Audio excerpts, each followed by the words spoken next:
The Catholic Men's Podcast, helping you find good works of literature for the Catholic gentleman. Welcome back to the Midnight Special, where I sit outside with my dog Griffin, because I can't sleep, and I read a story for you all. I'm not very happy with the way this story ends, but I'm enthralled with the ingenious story structure and attention to detail and description. It's so well done that as I read, I can almost smell the fall smells and see the full moon over the church that they visit in the story. It's the perfect time of year to read it, and I hope you enjoy the ride, because it's been in the back of my head during all the years that I've ran this podcast. I've meant to do it for a long time, so now I give you Man Size in Marble by Edith Nesbit. Although every word of this story is as true as despair, I don't expect people to believe it. Nowadays, a rational explanation is required before belief is possible. Let me then, at once, offer the rational explanation, which finds most favor among those who have heard the tale of my life's tragedy.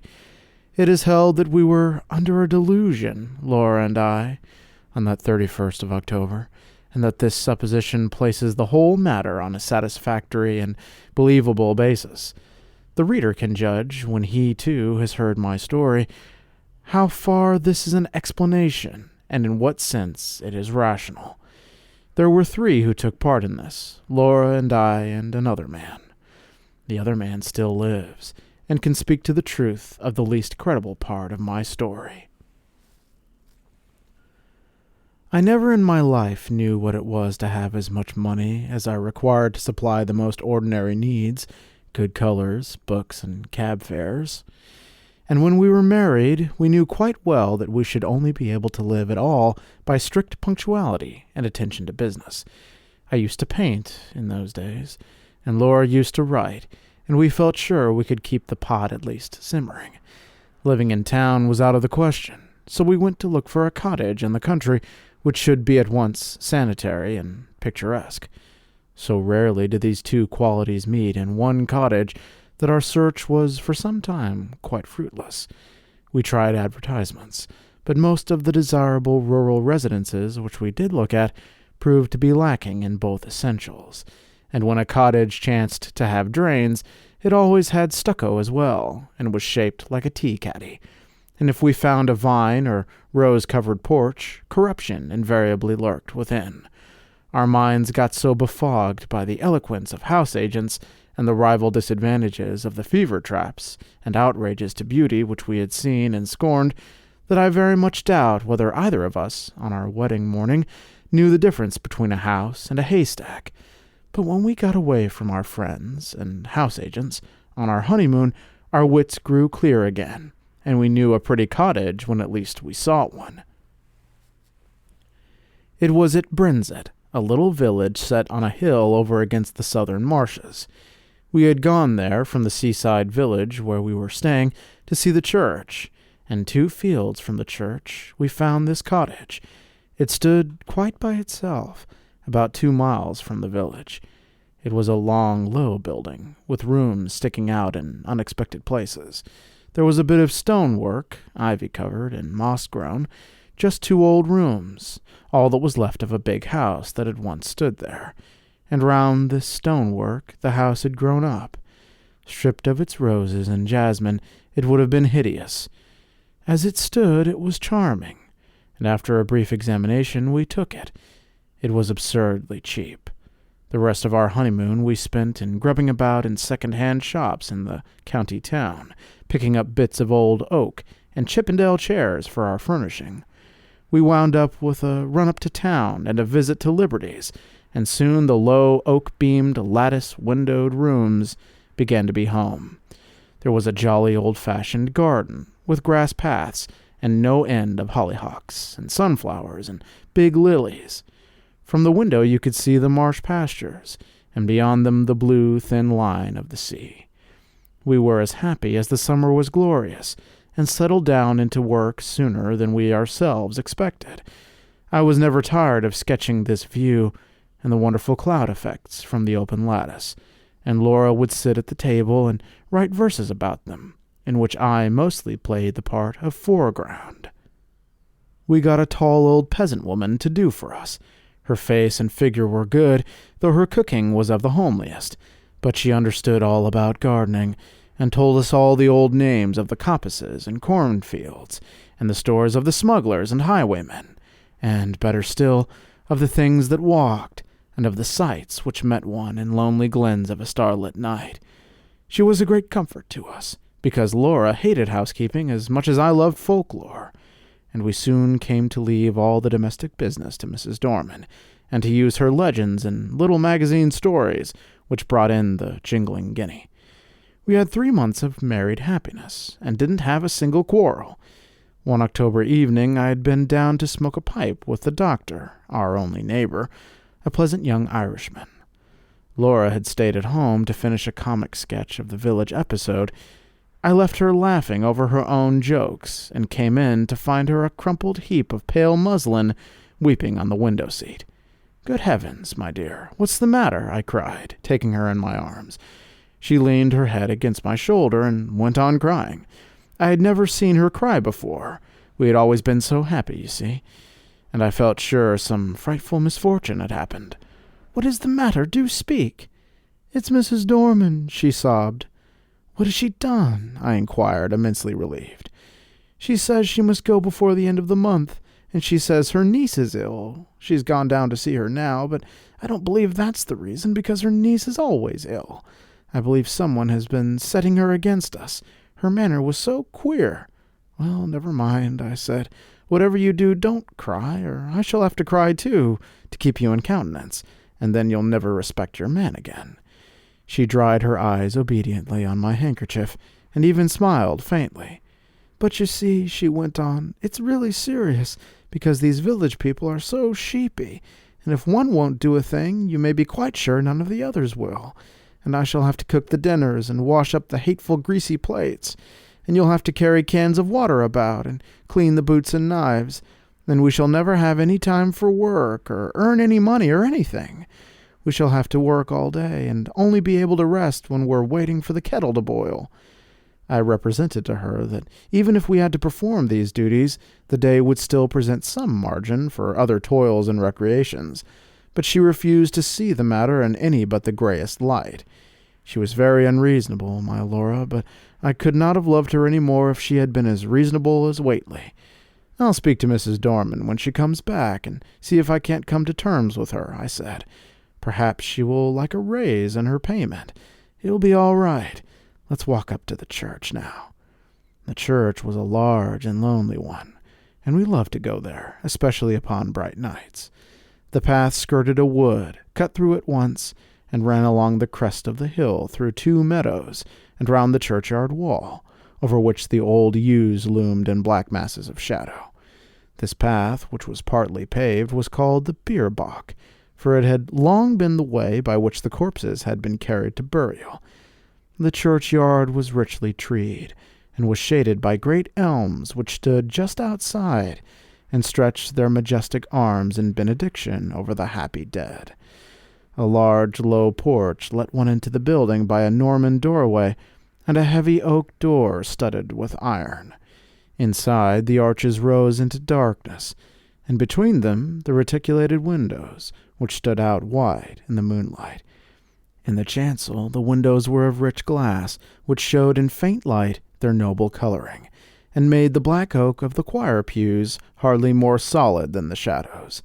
But on each side of the altar lay a gray marble figure of a knight in full plate armor, lying upon a low slab, with hands held up in everlasting prayer. And these figures, oddly enough, were always to be seen if there was any glimmer of light in the church. Their names were lost, but the peasants told of them that they had been fierce and wicked men, marauders by land and sea, who had been the scourge of their time, and had been guilty of deeds so foul that the house they had lived in, the big house, by the way, that had stood on the site of our cottage, had been stricken by lightning and the vengeance of heaven. But of all that, the gold of their heirs had bought them a place in the church. Looking at the bad, hard faces reproduced in the marble, this story was easily believed. The church looked at its best and weirdest on that night, for the shadows of the yew trees fell through the windows upon the floor of the nave and touched the pillars with tattered shade. We sat down together without speaking and watched the solemn beauty of the old church, with some of that awe which inspired its early builders. We walked to the chancel and looked at the sleeping warriors. I'd just like to say that maybe why this story interests me so much is that I've seen statues of knights just like they're explaining, but they didn't explain one thing, which is that if they'd been to the Crusades, their legs would be crossed, and if they'd stayed home, they had a little dog beneath their feet. I don't know, it's really interesting to me. Forgive me if you can hear my dog Griffin snoring. I had to reset it. Then we rested some time on the stone seat in the porch, looking out over the stretch of quiet moonlit meadows, feeling in every fiber of our being the peace of the night, and came away at last with a sense that even scrubbing was but a small trouble at its worst. Mrs. Dorman had come back from the village, and I had once invited her to a tete-a-tete. "Now, Mrs. Dorman," I said, when I had got her into my painting room, "what's all this about your not staying with us?" "I should be glad to get away, sir, before the end of the month," she answered, with her usual placid dignity. "Have you any fault to find, Mrs. Dorman?" "Not at all, sir. You and your lady have always been most kind, I'm sure." "Well, what is it? Are your wages not high enough?" "No, sir, it gets quite enough." "Then why not stay?" "I'd rather not," with some hesitation. "My niece is ill." "But your niece has been ill ever since we came." No answer. There was a long and awkward silence. I broke it. "Can't you stay for another month?" I asked. "No, sir. I'm bound to go by Thursday." And this was Monday. "Well, I must say, I think you might have let us known before. There's no time now to get anyone else, and your mistress is not fit to do heavy housework. Can't you stay till next week?" "I might be able to come back next week, sir." I was now convinced that all she wanted was a brief holiday, which we should have been willing enough to let her have as soon as we could get a substitute. "But why must you go this week?" I persisted. "Come out with it." Mrs. Dorman drew the little shawl which she always wore tightly across her chest, as though she were cold. Then she said with a sort of effort, "They say, sir, as this was a big house in the olden times, and there was a many deeds done here." The nature of the deeds might be vaguely inferred from the inflection of Mrs. Dorman's voice, which was enough to make one's blood run cold. I was glad that Laura wasn't in the room. She was always nervous, as highly strung natures are, and I felt that these tales about our house, told by this old peasant woman, with her impressive manner and contagious credulity, might have made our home less dear to my wife. "Tell me all about it, Mrs. Dorman," I said. "You needn't mind about telling me. I'm not like the young people who make fun of such things," which was partly true. "Well, sir," she sank her voice, "you may have seen in the church beside the altar 2 shapes?" "You mean the effigies of the knights in armor?" I said cheerfully. "I mean 'em 2 bodies, drawed out man-size in marble," she returned, and I had to admit that her description was 1,000 times more graphic than mine, to say nothing of a certain weird force and uncanniness about the phrase, "drawed out man-size in marble." "They do say as on All Saints' Eve them 2 bodies sits up on their slabs and gets off of them, and then walks down the aisle in their marble." Another good phrase, Mrs. Dorman. "And as the church clock strikes 11, they walks out of the church door, and over the graves, and along the bier bark, and if it's a wet night, there's the marks of their feet in the morning." "And where do they go?" I asked, rather fascinated. "They comes back here to their home, sir, and if anyone meets them—" "Well, what then?" I asked.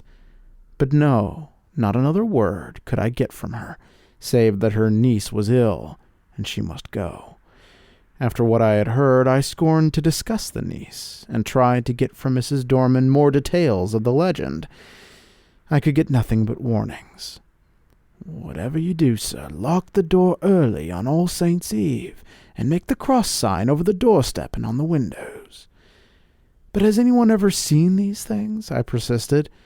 "That's not for me to say. I know what I know, sir." "Well, who was here last year?" No one, sir. The lady as owned the house only stayed here in the summer, and she always went to London a full month afore the night. And I'm sorry to inconvenience you and your lady, but my niece is ill, and I must go on Thursday." I could have shaken her for her absurd reiteration of that obvious fiction, after she had told me her real reasons. She was determined to go, nor could our united entreaties move her in the least. I didn't tell Laura the legend of the shapes that walked in their marble, partly because a legend concerning our house might perhaps trouble my wife, and partly, I think, from some more hidden reason. This wasn't quite the same to me as any other story, and I didn't want to talk about it till the day was over. I had very soon ceased to think of the legend, however. I was painting a portrait of Laura against the latticed window, and I couldn't think of much else. I had got a splendid background of yellow and gray sunset, and was working away with enthusiasm at her lace. On Thursday, Mrs. Dorman went. She relented at parting so far as to say, "Don't put yourself about too much, ma'am, and if there's any little thing I can do next week, I'm sure I shan't mind." From which I inferred that she wished to come back to us after Halloween. Up to the last, she adhered to the fiction of the niece with touching fidelity. Thursday passed off pretty well. Laura showed marked ability in the matter of steak and potatoes, and I confess that my knives and the plates, which I insisted upon washing, were better done than I had dared to expect. Friday came. It is about what happened on that Friday that this is written. I wonder if I should have believed it if anyone had told it to me. I will write the story of it as quickly and plainly as I can. Everything that happened on that day is burnt into my brain. I shall not forget anything, nor leave anything out. I got up early, I remember, and lighted the kitchen fire, and had just achieved a smoky success when my little wife came running down, as sunny and sweet as the clear October morning itself. We prepared breakfast together, and found it very good fun. The housework was soon done, and when brushes and brooms and pails were quiet again, the house was still indeed. It's wonderful what a difference one makes in a house. We really missed Mrs. Dorman, quite apart from considerations concerning pots and pans. We spent the day in dusting our books and putting them straight, and dined gaily on cold steak and coffee. Laura was, if possible, brighter and happier and sweeter than usual, and I began to think that a little domestic toil was really good for her. We had never been so merry since we were married, and the walk we had that afternoon was, I think, the happiest of all my life. When we had watched the deep scarlet clouds slowly pale into leaden gray against a pale green sky, and saw the white mists curl up along the hedgerows in the distant marsh, we came back to the house, silently, hand in hand. "You're sad, my dear," I said half-jestingly, as we sat down together in our little parlor. I expected a disclaimer, for my own silence had been the silence of complete happiness. To my surprise, she said, "Yes, I think I'm sad, or rather I'm uneasy. I don't think I'm very well. I have shivered 3 or 4 times since we came in, and it is not cold, is it?" "No," I said, and hoped it was not a chill caught from the treacherous mists that roll up from the marshes in the dying light. We spent a happy hour or 2 at the piano. At about 10:30, I began to long for the good-night pipe, but Laura looked so white that I felt it would be brutal for me to fill our sitting-room with the fumes of strong Cavendish. "I'll take my pipe outside," I said. "Let me come too." "No, my dear, not tonight. You're much too tired. I shan't be long. Get to bed, or I shall have an invalid to nurse tomorrow, as well as the boots to clean." I gave her a final embrace, and was turning to go when she flung her arms round my neck, and held me as if she would never let me go. "Come, dear, you're overtired. The housework has been too much for you." She loosened her clasp a little, and drew a deep breath. "We've been very happy today, Jack, haven't we?" "Don't stay out too long." "I won't, my dear." I strolled out of the front door, leaving it unlatched. What a night it was! The jagged masses of heavy dark cloud were rolling at intervals from horizon to horizon, and thin white wreaths covered the stars. Through all the rush of the cloud river, the moon swam, breasting the waves and disappearing again in the darkness. When now and again her light reached the woodlands, they seemed to be slowly and noiselessly waving in time to the swing of the clouds above them. There was a strange gray light over all the earth. The fields had that shadowy bloom over them which only comes from the marriage of dew and moonshine, or frost and starlight.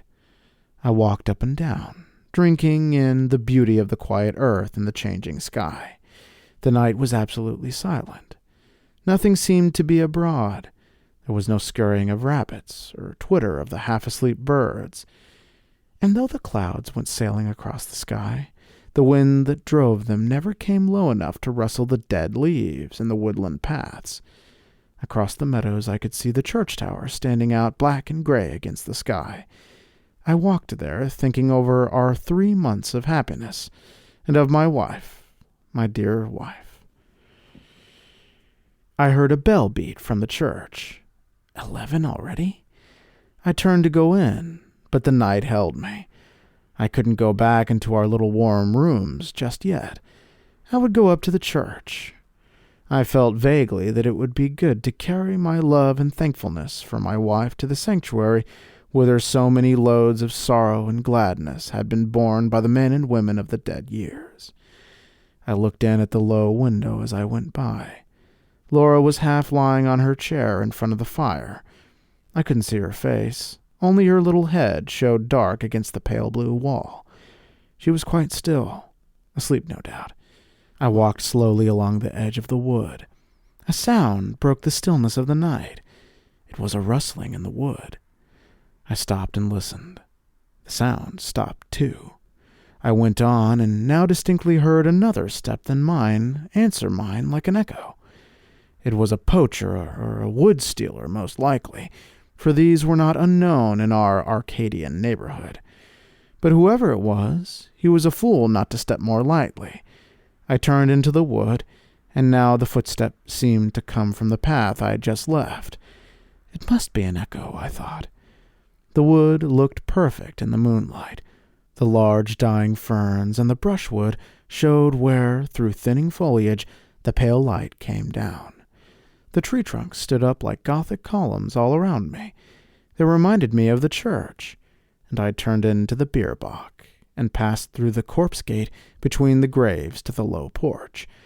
I paused for a moment on the stone seat where Laura and I had watched the fading landscape. Then I noticed that the door of the church was open, and I blamed myself for having left it unlatched the other night. We were the only people who ever cared to come to the church except on Sundays, and I was vexed to think that through our carelessness the damp autumn airs had had a chance of getting in and injuring the old fabric. I went in. It will seem strange, perhaps, that I should have gone halfway up the aisle before I remembered, with a sudden chill, followed by a sudden rush of self-contempt, that this was the very day and hour when, according to tradition, the shapes drawn out man-size in marble began to walk. Having thus remembered the legend, and remembered it with a shiver, of which I was ashamed, I couldn't do otherwise than walk up toward the altar, just to look at the figures, as I said to myself. Really what I wanted was to assure myself, first, that I didn't believe the legend, and secondly, that it wasn't true. I was rather glad that I had come. I thought now I could tell Mrs. Dorman how vain her fancies were, and how peacefully the marble figures slept on through the ghastly hour. With my hands in my pockets, I passed up the aisle. In the gray dim light, the eastern end of the church looked larger than usual, and the arches above the 2 tombs looked larger too. The moon came out and showed me the reason. I stopped short. My heart gave a leap that nearly choked me, and then sank sickeningly. The bodies drawn out man-size were gone, and their marble slabs lay wide and bare in the vague moonlight that slanted through the east window. Were they really gone, or was I mad? Clenching my nerves, I stooped and passed my hand over the smooth slabs and felt their flat, unbroken surface. Had someone taken the things away? Was it some vile practical joke? I would make sure anyway. In an instant I had made a torch of a newspaper, which happened to be in my pocket, and lighting it, held it above my head. Its yellow glare illumined the dark arches and those slabs. The figures were gone, and I was alone in the church. Or was I alone? And then a horror seized me, a horror indefinable and indescribable, an overwhelming certainty of supreme and accomplished calamity. I flung down the torch and tore along the aisle and out through the porch, biting my lips as I ran to keep myself from shrieking aloud. Oh, was I mad, or what was this that possessed me? I leaped the churchyard wall and took the straight cut across the fields, led by the light from our windows. Just as I got over the first stile, a dark figure seemed to spring out of the ground. Mad still with that certainty of misfortune, I made for the thing that stood in my path, shouting, "Get out of the way, can't you?" But my push met with a more vigorous resistance than I had expected. My arms were caught just above the elbow and held as in a vice, and the raw-boned Irish doctor actually shook me. "Would ye?" he cried in his own unmistakable accents. "Would ye, then?" "Let me go, you fool," I gasped. "The marble figures have gone from the church. I tell you they've gone." He broke into a ringing laugh. "I'll have to give ye a draught tomorrow, I see. Ye've been smoking too much and listening to old wives' tales." "I tell you I've seen the bare slabs." "Well, come back with me, then. I'm going up to old Palmer's. His daughter's ill. We'll look in at the church, and let me see the bare slabs." "You go if you like," I said, a little less frantic for his laughter. "I'm going home to my wife." "Rubbish, man," said he. "Rubbish. D'ye think I'll permit of that? Are ye to go saying all your life that ye've seen solid marble endowed with vitality, and me to go all me life saying ye were a coward? No, sir, ye shan't do it." The night air, a human voice, and I think also the physical contact with this 6 feet of solid common sense brought me back a little to my ordinary self, and the word coward was a mental shower bath. "Come on, then," I said sullenly. "Perhaps you're right." He still held my arm tightly. We got over the stile and back to the church. All was still as death. The place smelt very damp and earthy. We walked up the aisle. I'm not ashamed to confess that I shut my eyes. I knew the figures wouldn't be there. I heard Kelly strike a match. "'Ere they are, you see, right enough. Ye been dreamin' or drinkin'? Askin' your pardon for the imputation." I opened my eyes. By Kelly's expiring vesta, I saw 2 shapes lying in their marble on their slabs. I drew a deep breath and caught his hand. "I'm awfully indebted to you," I said. "It must have been some trick of light, or I have been working rather hard. Do you know I was quite convinced they were gone?" "I be aware of that," he answered rather grimly. "You'll have to be careful of that brain of yours, me friend." He was leaning over and looking at the right-hand figure, whose stony face was the most villainous and deadly in expression. And if you're looking for a happy ending, this is probably where you should stop listening, because it could totally end there and everything would be fine. "By Jove," he said, "something has been afoot here. This hand is broken." And so it was. I was certain that it had been perfect the last time Laura and I had been there. "Perhaps someone has tried to remove them," said the young doctor. "That won't account for my impression," I objected. "Too much paintin' and tobacco will account for that well enough." "Come along," I said, "or my wife will be getting anxious.